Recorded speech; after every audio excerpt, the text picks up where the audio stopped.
میرے عزیز دوستو، میرے بھائیوں اور میری بہنوں، میں آپ کے پاس چند ضروری باتیں لے کر آیا ہوں۔ تو سب سے ضروری بات وہ یہ کہ جو سمجھنے کی ہے وہ یہ کہ ہم اس دنیا میں کیوں آئے ہیں۔ یہ سب سے امپورٹنٹ بات ہے۔ ہم اس دنیا کے اندر آئے ہیں ایک شاندار آخرت بنانے کے لیے۔ ہم اس دنیا میں کیوں آئے ہیں؟ ایک شاندار آخرت بنانے کے لیے۔ جو اس نیت سے دنیا میں زندگی گزارتا ہے، اللہ رب العزت دنیا اس کی خود بناتے ہیں۔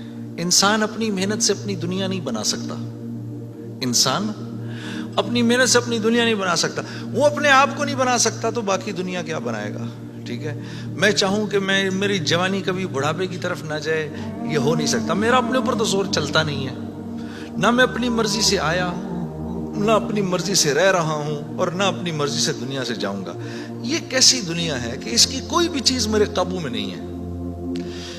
آپ یہاں رہتے ہیں، میں کراچی میں رہتا ہوں، کوئی لاہور میں رہتا ہے، کوئی پنڈی میں رہتا ہے، اور آپ کو پتہ ہے کہ یہاں آپ اپنی مرضی سے نہیں آئے ہوئے۔ یہ بھی بڑی عجیب بات ہے۔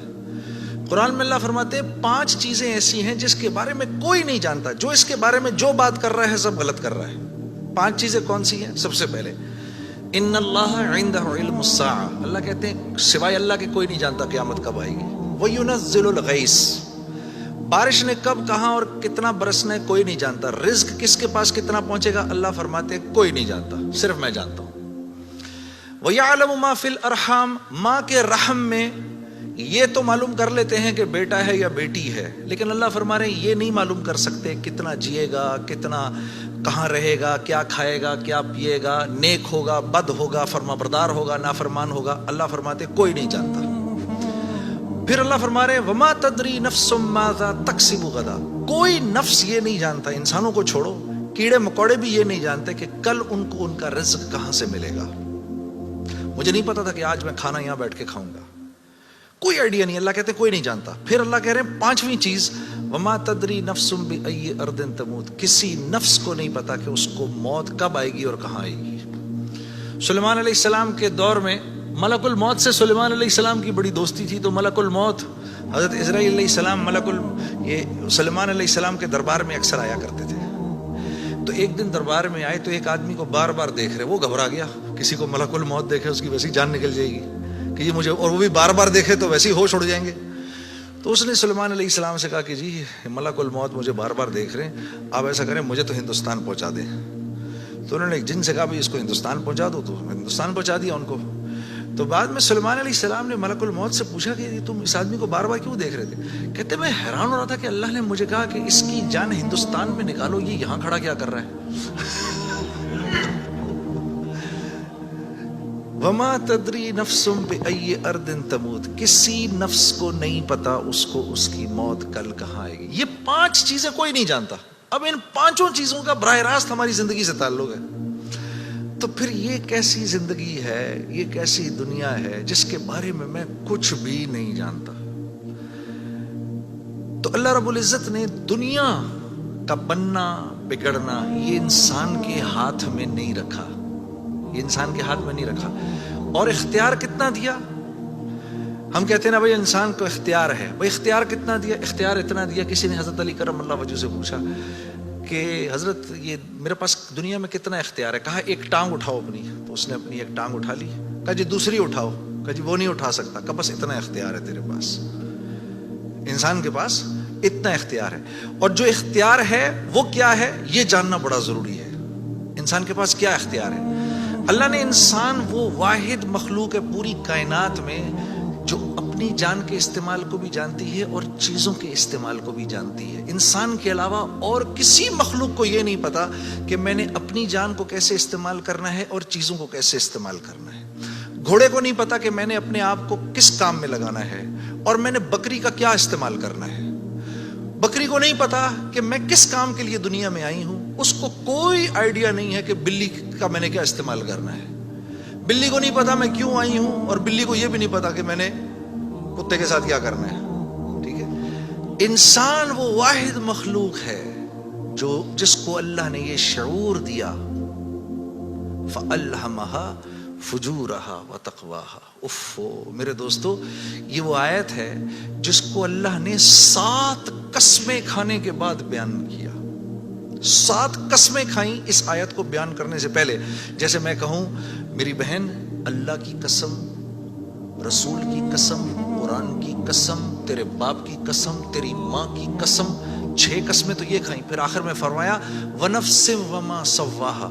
اچھا چل کسی کی قسم نہیں مانتا تو میرے بندے مجھے تیری جان کی قسم. فَأَلْهَمَهَا فُجُورَهَا وَتَقْوَاهَا. کل قیامت کے دن آ کے مجھے نہیں کہنا یا اللہ مجھے نہیں پتا تھا سیاہ کیا ہے اور سفید کیا ہے.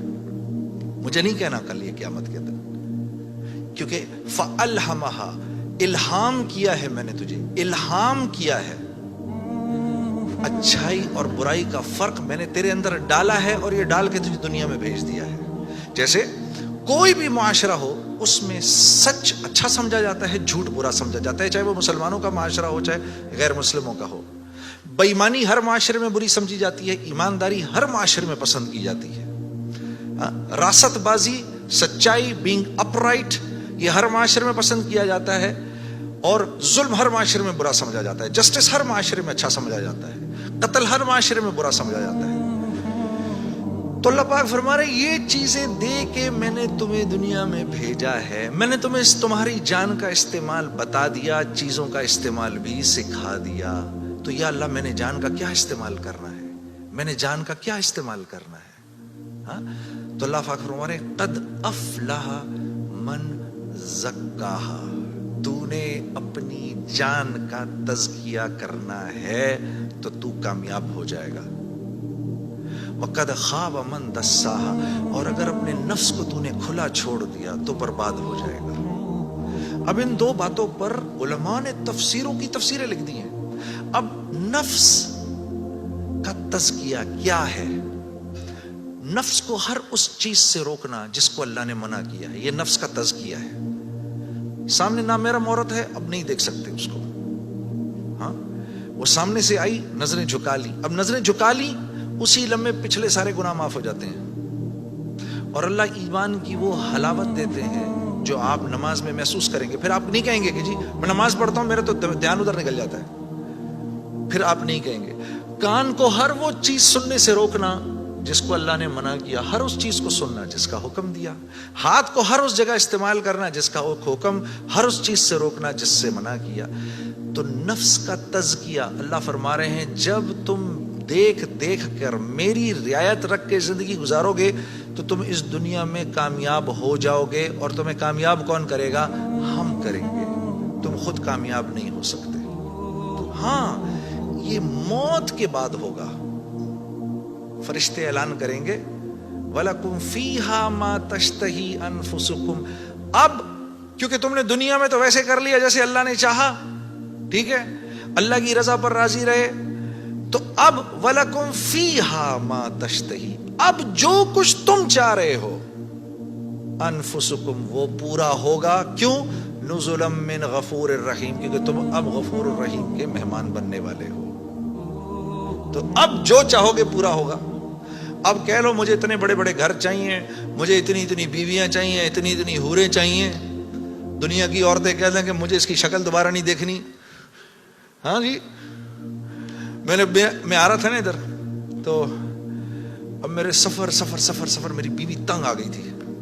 تو مجھے کہنے لگی کہ اب آپ کیا کر رہے ہیں؟ میں نے کہا عائشہ اتنا بڑا کام ہے مجھے جانے دو. تم جنت میں میرے سے 500 سال پہلے نہیں جانا چاہتی؟ تو کہنے لگی وہاں بھی اکیلا ہی بھیجنا. تو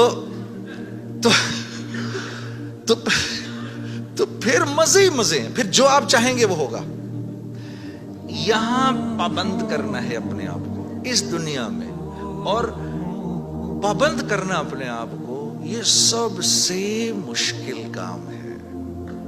یہ سب سے مشکل کام ہے، اپنے آپ کو پابند کرنا.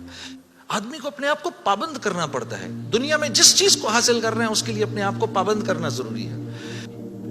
تو دین کے نفع اٹھانے کے لیے کہ میں دین کے نفع اٹھاؤں، اللہ نے جو حکم دیا اس کے میں نفع اٹھاؤں، اس کے لیے پہلے ہمیں اپنے آپ کو پابند کرنا پڑے گا. اسی طرح سے اللہ جیسے کہہ رہے ہیں جب وہ پابند کر لے گا تو پھر اس کے نفع اٹھائے گا، اور جو جتنا پابند کر لے گا اتنا ہی نفع اٹھائے گا. جیسے ایک گز زمین بھی زمین ہے اور پوری دنیا بھی زمین ہے.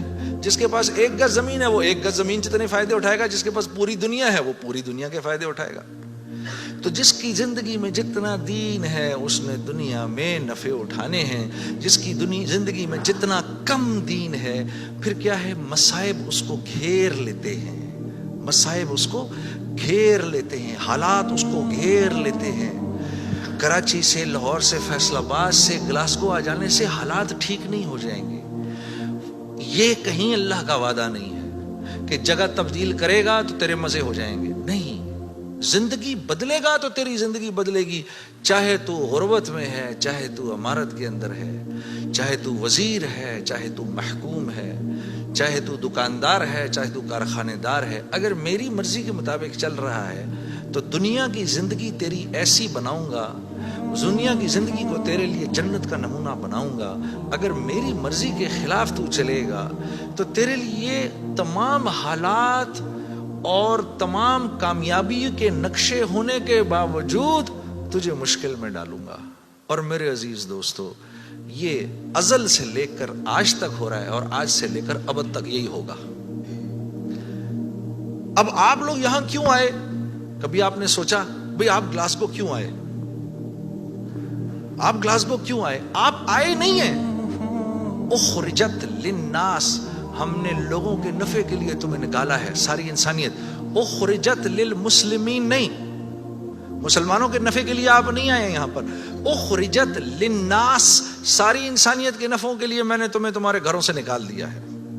یا اللہ ہم نے کیا نفع پہنچانا ہے ان کو؟ تأمرون بالمعروف وتنہون عن المنکر, تم نے اچھائی خود کرنی ہے اور ان کو اچھائی کر کے دکھانی ہے. برائی سے خود بچنا ہے اور برائی سے خود بچ کے ان کو کر کے دکھانا ہے. آپ یہاں اس لیے آئے ہوئے, میں قرآن بتا رہا ہوں آپ کو. وتؤمنون باللہ, جب یہ کرو گے, جب تم ایسا کرو گے پھر میری ذات پہ تمہارا ایمان بنے گا, ورنہ نہیں.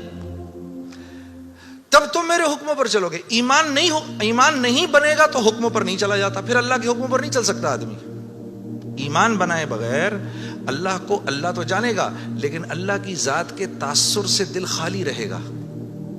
تو دل میں ہو اللہ کے غیر کی محبت, اور ہم کہیں کہ اللہ تو بھی آ جا ادھر, ایسا نہیں ہوتا.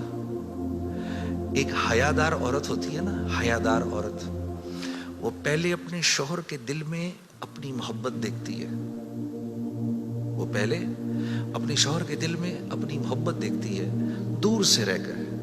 جب اس کو نظر آ جاتا ہے کہ اس کے دل میں میری محبت ہے, پھر قریب آ کے اپنے شوہر کے سینے سے لگتی ہے.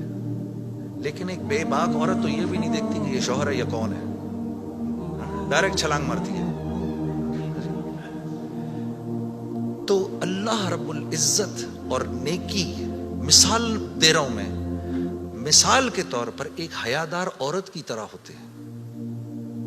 وہ پہلے آپ کے دل میں اپنی جگہ دیکھے گا, اللہ پہلے آپ کے دل میں اپنی جگہ دیکھتے ہیں.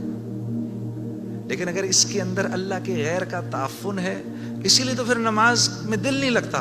اچھا پھر نماز میں دل نہیں لگتا, پھر تھوڑی دیر بعد شیطان کہتا ہے بھائی کیا یار ٹائم ویسٹ کر رہا ہے یار, چھوڑ کوئی اور کام کر. ادھر اس نے نماز چھڑائی, ادھر شیطان نے نماز چھڑائی, ادھر آپ اور میں گئے کام سے. ادھر نماز گئی, ادھر ہم گئے, بس چھٹی, اب فارغ. اب فٹ بال کی طرح شیاطین کبھی لات ادھر سے ادھر ماریں گے, کبھی ادھر سے ادھر ماریں گے, کبھی ادھر سے ادھر. برکت بھی گئی, زندگی کی برکت گئی, مال میں برکت گئی.